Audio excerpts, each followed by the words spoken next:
चुनाव में ये शामिल थे। कई जगह इन्होंने आइडियल प्लांट किया था, कई जगह इन्होंने रोड काटा है, कई जगह आगजनी किया है, तो इन सब घटनाओं में शामिल थे।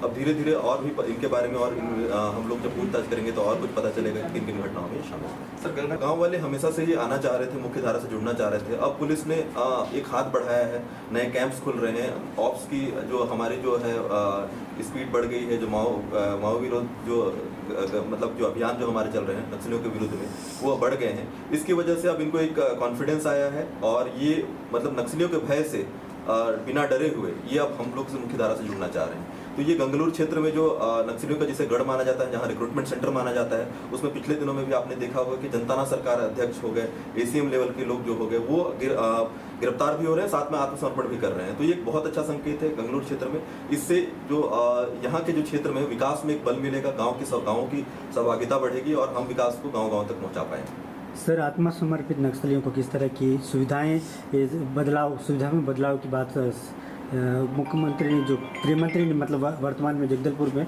कहा है, उसका असर मतलब लोगों में किस तरह प्रचार हो रहा है सर, क्योंकि कहीं ना सरकार भी पहल कर रही है। देखिए, हम प्रयास कर रहे हैं कि ये जो बात है, जो सरकार की जो नीतियां हैं, आत्मसमर्पण की नीतियां हैं, उनको हम लोगों तक पहुंचाएं, गांव तक पहुंचाएं।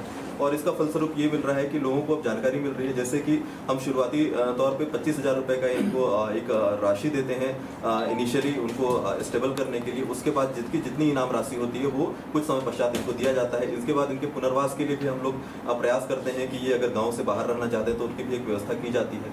तो कुल मिलाकर इनको अगर मुख्य धारा से जुड़ना है तो उनके लिए सभी संभावित प्रयास सरकार के द्वारा किए जाते हैं, प्रशासन के द्वारा मदद किया जाता है, ताकि ये मुख्य धारा से जुड़ सकें और अपना जीवन यापन अच्छे तरीके से कर सकें।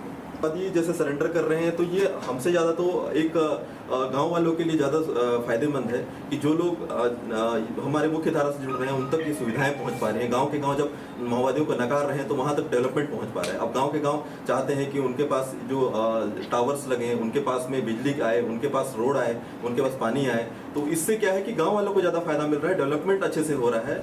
रही बात हमारे फायदे की, तो हमारा फायदा इसमें ज़्यादा नहीं है, सरकार का फायदा नहीं है, इसमें लोगों का फायदा है। एक जो विकास की धारा जो बह रही है, विकास की धारा जो सरकार मुहैया कराना चाहती है, उस चीज़ में फायदा मिल रहा है, उसमें गति मिल रही है। तो ये एक बहुत अच्छी बात है किया है। इसमें जो अधिकतर जो लोग हैं वो जनताना सरकार से जुड़े हुए जितने जो गांव के कमेटी मेंबर्स होते हैं वो हैं। और इसमें पूसनाथ, डुमरी पालनाथ, हिरोली, करका, दुगोली, इन गाँव के लोग हैं जो कि खुद से आकर आत्मसमर्पण करना चाहते हैं। ये एक अच्छा संकेत है। इसमें जो गांव में जो नक्सलियों का संगठन चलता है, जैसे जनताना सरकार, उसके कई विंग्स होते हैं, militia platoon commander militia wings होते हैं, वो आकर मास में यहाँ सरेंडर कर रहे हैं और ये मुख्य धारा से जुड़ना चाह रहे हैं। इनका जो सरेंडर करने का जो मुख्य कारण है कि ये जो माओवादियों की जो विचारधारा है, जिसमें हमेशा प्रताड़ना और लोगों को परेशान करना और लोगों के बीच में रहकर उनको ऐसे काम कराना जो ये करना नहीं चाहते, उन सब से परेशान होकर ये मुख्य धारा से जुड़ना चाहते हैं। और ये एक अच्छा संकेत है जिसमें पुलिस, सीआरपीएफ, कोबरा, एसटीएफ का संपूर्ण एक योगदान है। जो नए कैंप्स खुल रहे हैं, नई सुविधाएं जो पहुंच रही हैं, रोड पहुंच रहा है, पानी, बिजली, ये सब पहुंच रहे हैं, लगातार ऑप्स चल रहे हैं। तो ये सब एक कहना चाहिए कंबाइंड प्रयास है, जिसके कारण ये 33 जो माओवादी है आज हमारे सामने सरेंडर किए।